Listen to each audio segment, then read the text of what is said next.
With all due respect to the previous Web-Slinger trilogy, The Amazing Spider-Man really should have come first.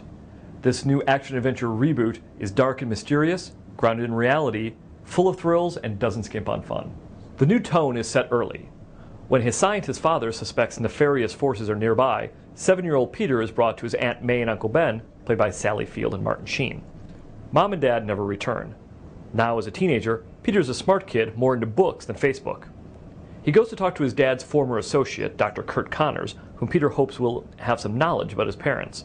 But Connors, played by British actor Rhys Ifans, is doing strange things with science, developing a reptile serum to regrow his missing arm, and one of his steroidal spiders bites Peter.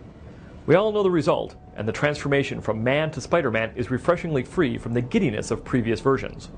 After his Uncle Ben is shot during a robbery, Peter turns vigilante, making a costume in his bedroom and making webbing devices on his wrists.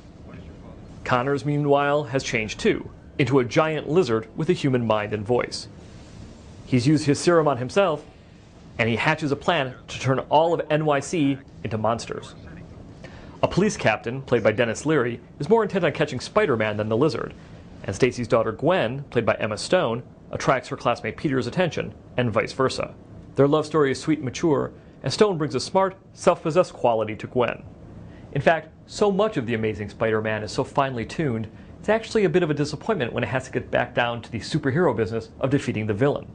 This certainly isn't the first comic book film to suffer from a villain problem, and as good as Ifans is, his CGI alter ego feels like a Jurassic Park reject, filled with "I'll prove to them I'm a genius" style taunts. It's in these areas where the movie stumbles, and despite the cool web-swinging and 3D enhanced powers, it's almost unfortunate all this Spider-Man stuff has to be in the Spider-Man movie. Happily, the missteps aren't enough to kill this sharp reimagining. And in star Andrew Garfield, there's actual power to Peter Parker, usually seen as a super dork. The 28-year-old British actor brings to the role something like a 1970s-style grit. Back then, actors including Al Pacino and Jon Voight were contenders to play Superman. In Garfield, we see a bit of what that may have been like. I'm Joe Newmeyer, film critic for the New York Daily News.